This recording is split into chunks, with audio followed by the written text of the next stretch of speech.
Bonjour à vous, bienvenue sur ma chaîne Éveil et Parcours Couple Sacré, j'espère que vous vous portez bien. Alors juste pour vous expliquer que je fais cette vidéo qui fait suite à Qui est le runner. Je trouvais intéressant aussi de rebondir au tout début de cette vidéo sur les commentaires de Qui est le runner. Je fais cette vidéo sur Qui est le chaser. Il y aura encore une autre vidéo sur la mission d'âme, mission de vie, plus précisément pour vous aider à vraiment comprendre cette subtilité entre les deux, parce que c'est pas toujours simple, c'est vraiment subtil. Et ensuite, je ferai une pause estivale pendant, je pense, 2-3 semaines sur les réseaux. Je reviens sur... donc avant de commencer cette capsule, alors je crois que j'ai pas besoin de me présenter. Je me suis présentée sur les deux dernières capsules. Donc voilà, je suis Aude Medium Coach et je vous accompagne depuis maintenant 5 ans et demi dans mon cabinet et 2 ans en tout cas sur tout ce qui est parcours de flamme jumelle, que vous soyez séparés, à nouveau ensemble, reséparés, en couple. Voilà, j'accompagne vraiment tous les types de parcours, que ce soit au début du parcours, au milieu du parcours, en séparation, en fin de parcours pour la réunion. Voilà, tout ça pour vous dire que je rebondis sur les commentaires de la dernière vidéo du runner. S'il vous plaît, au grand Dieu, ne vous, ne vous mettez pas dans une case. Pour moi, c'est compliqué de me dire je suis un runner yin, je suis un chaser yang. Je trouve que ça me saoule. C'est pour ça qu'en fin de compte, j'ai fait à ma sauce sur cette chaîne pour pouvoir comprendre qui j'étais et comment je fonctionnais. Donc, on est de toute façon yin et yang, yang et yin dans nos énergies.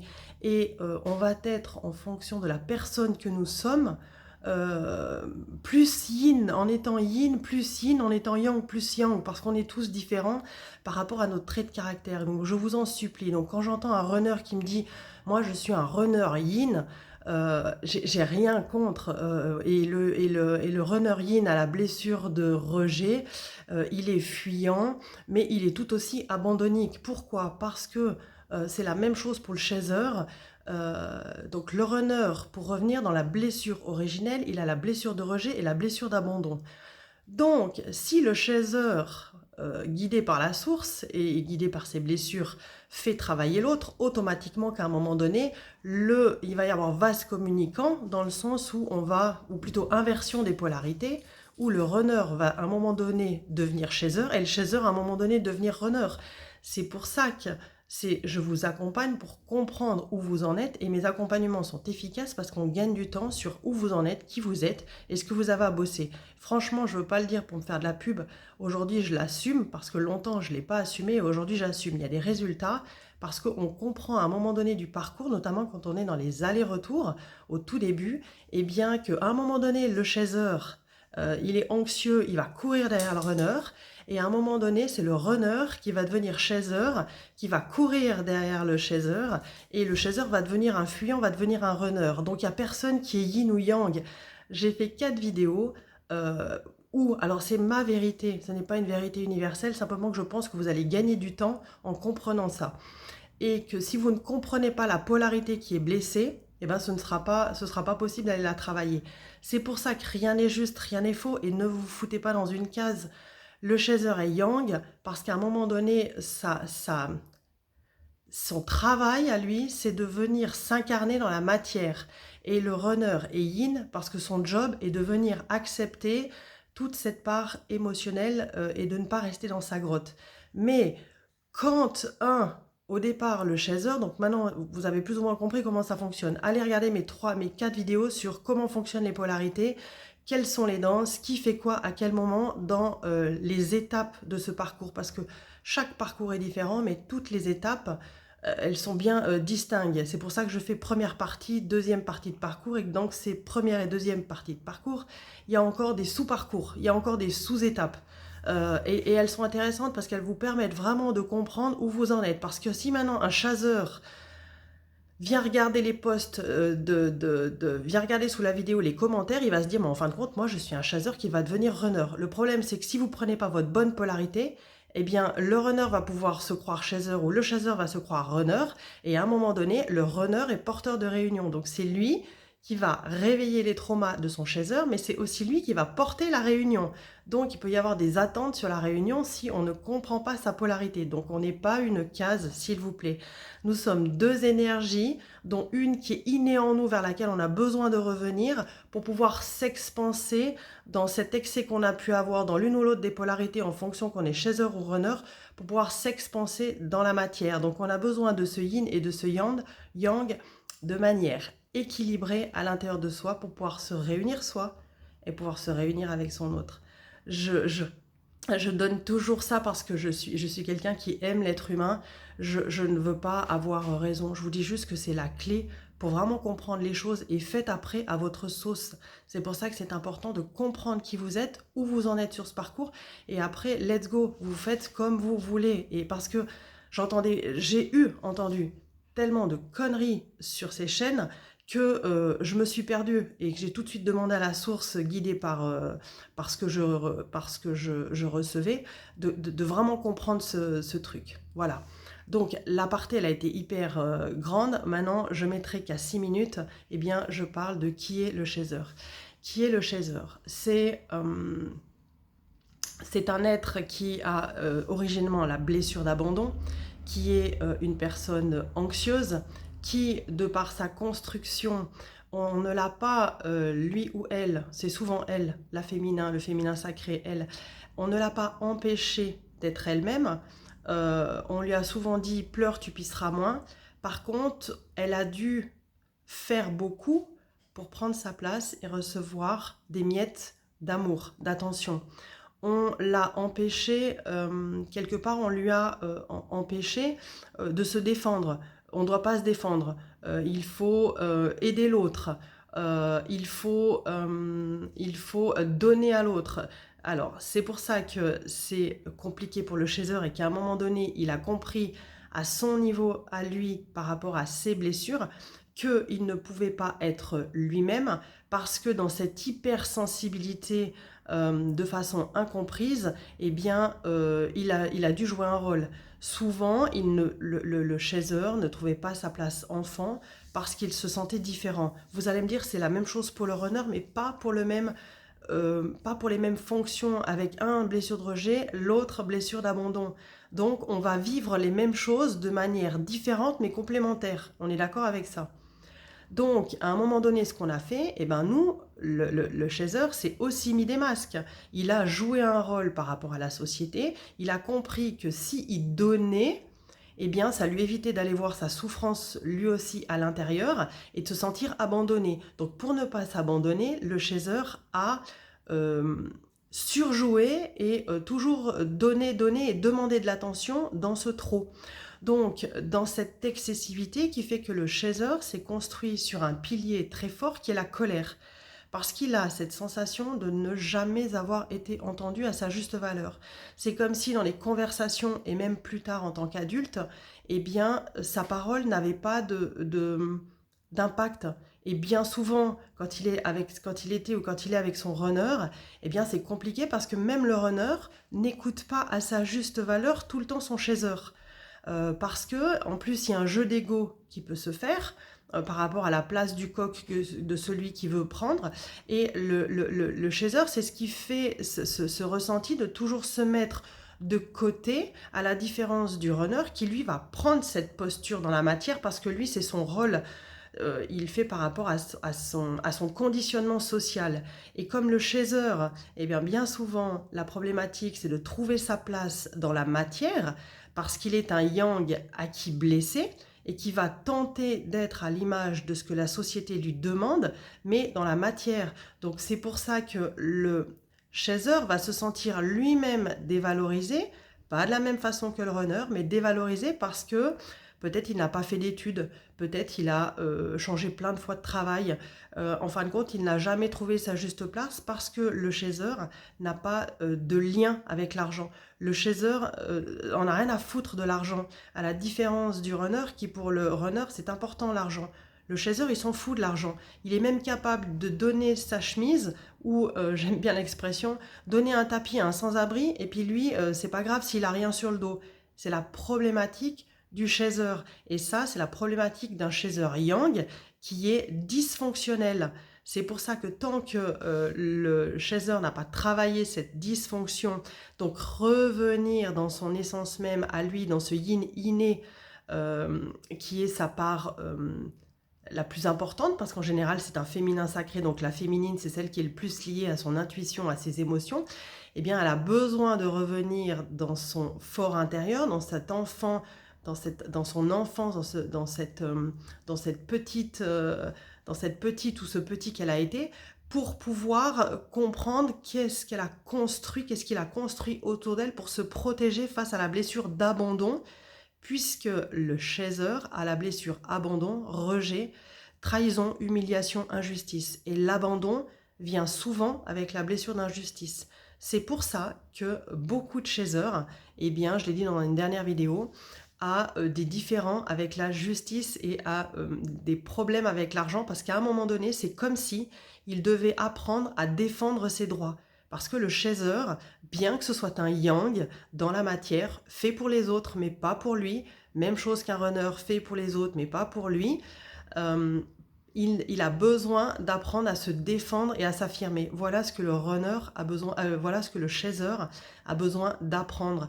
Il a besoin d'équilibrer ce trop, de comprendre émotionnellement ce qui se passe à l'intérieur de lui pour pouvoir ne pas sauter et exploser dès que ça ne lui va pas ou qu'il est fatigué. Et ce qui fait qu'en couple ou en séparation, bah, le runner repart dans sa grotte, parce qu'on est en effet miroir. Eh bien, le chaser a cette capacité à un moment donné de comprendre pourquoi il s'est construit sur cette colère, qui fait qu'il n'a jamais eu ce sentiment de pouvoir s'affirmer, parce qu'une grande peur de s'affirmer, parce que le chaser est longtemps resté sous la table, en cachette.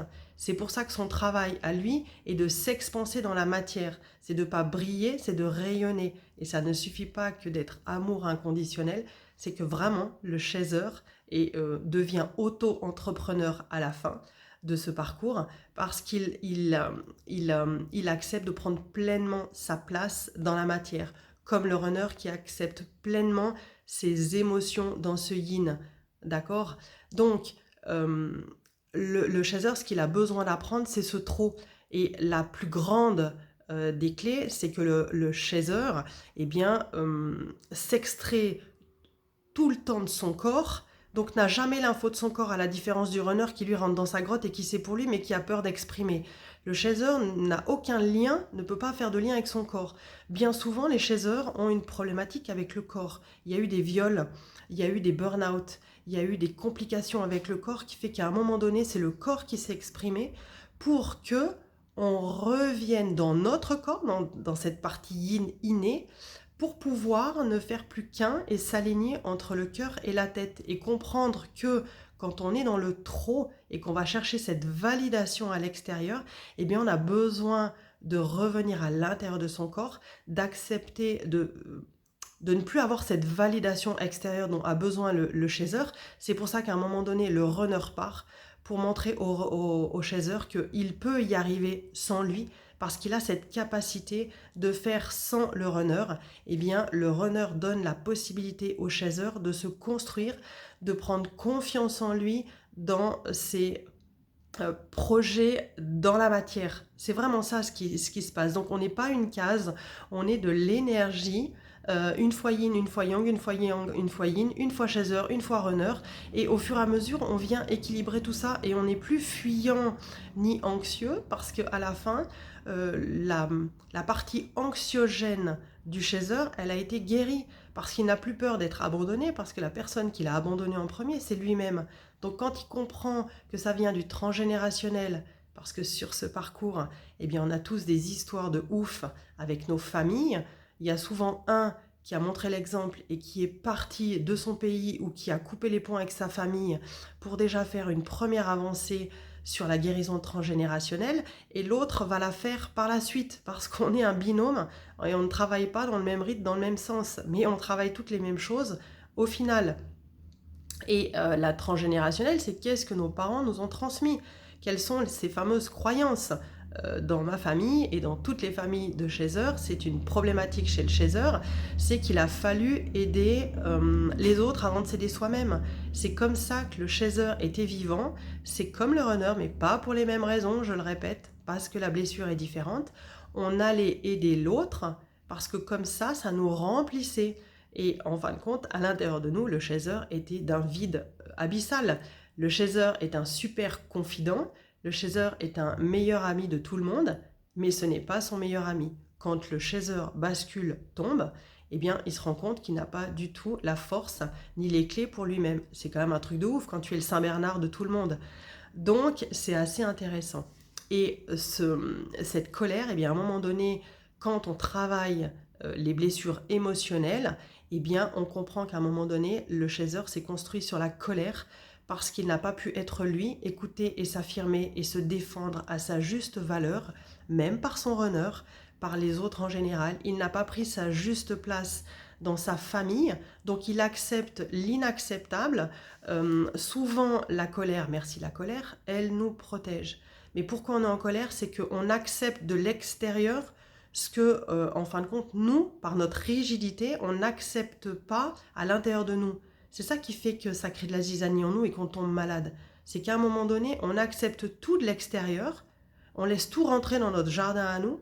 Par contre, nous, on a cette exigence, cette intransigeance que le runner, ça le saoule, parce que lui, c'est un joueur, c'est un gentil, respectueux, mais ce chasseur s'est construit comme ça, parce qu'à un moment donné, il a vécu des choses difficiles dans l'enfance, parfois des manques financiers, parfois des manques familiales, parce qu'il y a eu un lien avec le père, la mère, le père qui est parti, ou le père qui a violé, enfin j'entends de tout franchement, qui fait qu'à un moment donné, c'est pour ça que le chasseur s'est désincarcéré de son corps, a une image de son corps, même sur le plan intime, sur le plan sexuel.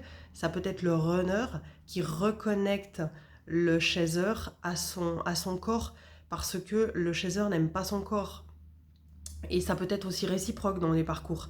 Parfois, ça peut être le chasseur qui aime son corps et qui va aider le runner sur le plan de la sexualité et de l'intimité. Ça dépend tout des défis, des parcours de chacun.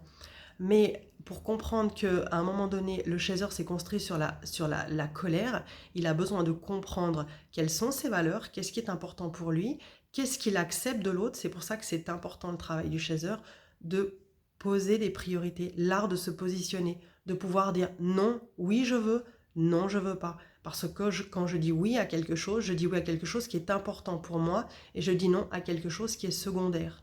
Et quand je dis oui à quelque chose, quand je dis non à quelque chose, je dis oui à quelque chose qui est plus important. Donc le chasseur, son travail, c'est de se positionner, d'oser s'affirmer. Tant pis s'il est abandonné, parce que quelque part, c'est la perception qu'il a eue de l'enfant qu'il a été. C'est parfois pas forcément tout juste, parce que les parents ont fait comme ils ont pu, mais c'est cette perception qu'il a eue par rapport à ses parents, par rapport à sa famille. Et sachez bien, amis chasseurs, que le runner, comme il est porteur de mémoire, eh bien, il vous fait travailler ce que vous avez vécu enfant dans le relationnel avec vos parents. Il n'y a que comme ça que le runner a les clés pour vous faire travailler au plus profond, du plus profond, du plus profond. Et c'est la même chose pour le chasseur qui a les clés d'aller faire travailler son runner sur ce qu'il a besoin de guérir dans ce qu'il a vécu enfant de manière traumatique avec ses parents et le transgénérationnel. Donc, les défis seront différents d'un parcours à un autre et d'une personne à une autre. Donc voilà pourquoi ce qui est compliqué pour le runner, c'est d'accepter l'intransigeance et l'exigence et cette routine que peut mettre le chaser. Alors que c'est tout ce que le runner n'aime pas, mais quelque part accepte jusqu'à un moment donné où il explose parce qu'il étouffe et c'est pour ça qu'il y a séparation. Donc le chaser apprend en fin de parcours, avec l'image de son autre, à devenir un joueur. Ce qui peut à un moment donné embêter le runner, parce que quand le chaser devient joueur, il n'a pas d'attente, il vit au jour le jour, et la peur de l'abandon, la peur que l'autre ne revienne pas, il n'y a plus. Et comme on est en vase communicant, le runner, lui, va apprendre cette exigence par rapport à ses besoins, par rapport à lui-même, de faire pour lui. Parce que le chaser, quand à un moment donné, il est aligné avec son yin, c'est une fusée dans la matière, qui réussit tout ce qu'il veut et qui souvent n'a jamais écouté les autres et qui est assez têtu. À la différence du runner qui a souvent écouté les autres pour plaire, n'a jamais fait ce qu'il a voulu. C'est aussi pour ça qu'en effet miroir, le runner envie le chaser de son authenticité parce qu'on ne l'a pas empêché à être authentique, on ne l'a pas empêché d'être lui-même le chaser. On lui a dit t'es pas compris, et à la fois je crois que c'est cette force du chaser d'aller défoncer même les portes qui sont ouvertes. Ça veut bien dire ce que ça veut dire. C'est qu'à un moment donné, on a besoin de... on a cette impulsivité, qu'à un moment donné, on a besoin d'aller freiner pourquoi il y a cette impulsivité et de revenir dans la guérison de ces blessures pour comprendre que l'impulsivité a une part traumatique dans cette dysfonction d'impulsivité.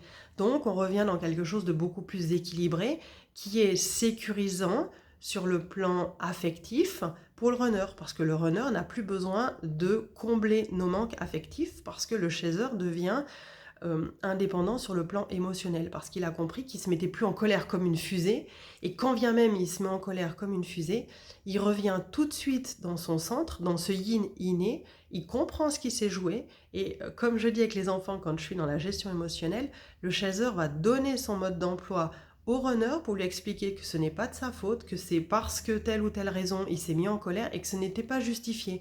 Donc c'est comme ça qu'après le couple, quand les deux se retrouvent dans la pré-réunion et s'expliquent, c'est qu'à un moment donné, il y a une communication qui devient consciente et que c'est le chaser, le premier éveillé, ou le runner, le premier éveillé, qui va instiguer ça à l'autre, mais de manière douce, sans l'imposer.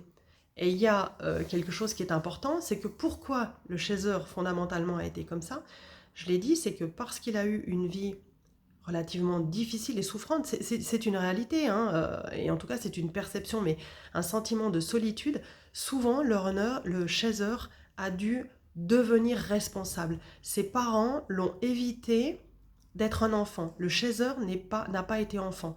C'est pour ça qu'il est tout de suite rentré dans ce monde de responsabilité, et l'irresponsabilité qu'il peut même voir chez son runner, notamment quand c'est dans la folie furieuse du runner, quand il pète le plomb, c'est compliqué pour le chaser, parce qu'à un moment donné, de voir quelqu'un d'aussi irresponsable que ça faire tout et n'importe quoi, c'est compliqué de la part du chaser. Et il y a même un moment donné où on vomit notre runner, hein, on peut plus le voir, hein, moi, et des fois où j'ai dit c'est bon, hein, et je pense qu'à l'inverse, c'est exactement la même chose par rapport au runner et l'étouffement que le chaser peut envoyer quand il est en demande, quand il est toujours sur le dos du runner. Donc, chacun vient équilibrer ses dysfonctionnements et doit pouvoir comprendre comment ils fonctionnent pour aller travailler à l'intérieur de soi et pouvoir le faire dans la matière.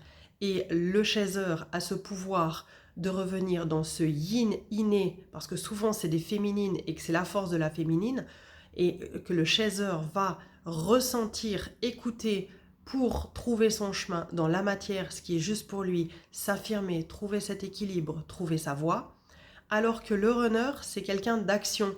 Donc lui ou elle a besoin d'aller expérimenter dans la matière et ensuite de ressentir. Et c'est par rapport à ces ressentis qu'il va ajuster et voir comment c'est possible de fonctionner. Donc c'est pour ça que nous ne sommes pas une case, et que si on veut, pour finir dans cette vidéo-là, parce que ça inclura aussi qui est le runner, qui est le chaser, et je finirai avec ça, c'est que le runner, en se disant runner yin, s'il reste dans sa case de runner yin, il va jamais reprendre ses baskets dans la matière pour aller vers son autre, vers cette réunion. C'est pour ça que le runner est un yang. Et à cette réunion, si le chaser ne prend pas sa posture de yin à écouter, parce que le chaser ne sait pas écouter. Quand il n'est pas entendu et compris, il cycle, et en fin de compte, il est encore moins écouté. Donc, ce qui est hyper désagréable pour le chaser et qui fait qu'il a vraiment une basse estime et un manque de confiance intérieure qui est assez hallucinant par rapport à la posture qu'il peut avoir de manière extérieure.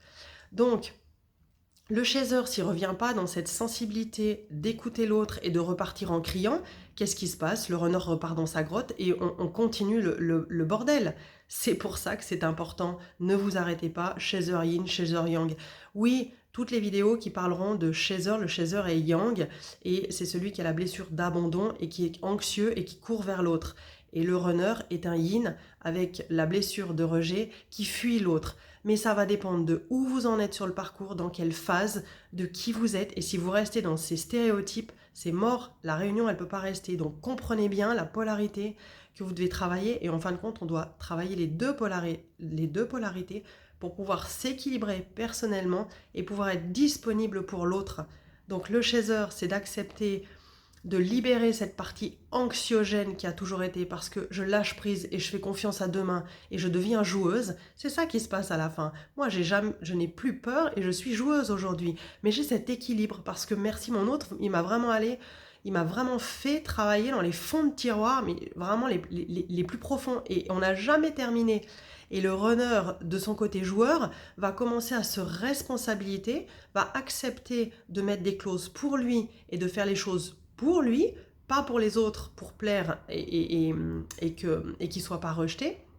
Et à la fois, il va accepter du coup cette part d'exigence qu'il a besoin pour lui-même, qu'il peut avoir pour les autres, mais qu'il n'a pas pour lui-même, et d'avoir cette complémentarité, d'oser dire à l'autre ce qu'il pense sans avoir peur d'être rejeté. Et le chaser aura cette responsabilité personnelle de comprendre que quand le runner s'affirme, parce que le runner a toujours tout accepté, et bien quand il s'affirme, le chaser a ce potentiel maintenant de comprendre comment ça fonctionne chez lui, donc il comprend chez l'autre, et du coup il accepte le non de l'autre parce qu'il accepte à lui de dire non, parce que derrière, il y a des besoins et des priorités qui sont justifiés chez l'un comme chez l'autre. Voilà sur cette capsule. Je n'ai peut-être pas tout dit parce que parfois je n'ai pas envie d'écrire et de faire des points, point 1, point 2. Je vous donne ce qui me vient et je crois que c'était ce qui était le plus important, ce que j'avais à vous dire. Et que voilà, qui est qui dans ce parcours. Le chaser a cette blessure originelle, abandon, rejet. Le runner a cette blessure originelle, rejet, abandon. Et qu'à un moment donné, l'un est obligé de prendre la posture de l'autre pour faire travailler l'un et l'autre sur ces blessures, sinon c'est pas possible. Et à un moment donné, eh bien, on arrive dans cette grande séparation. Et c'est là où je vous ferai cette vidéo, mais sur le mois d'août. Cette grande séparation, qu'est-ce qui se passe dans cette grande séparation et qu'est-ce qui se passe dans la pré-réunion. Donc voilà, merci à vous pour votre écoute, une toute belle journée et à tout bientôt.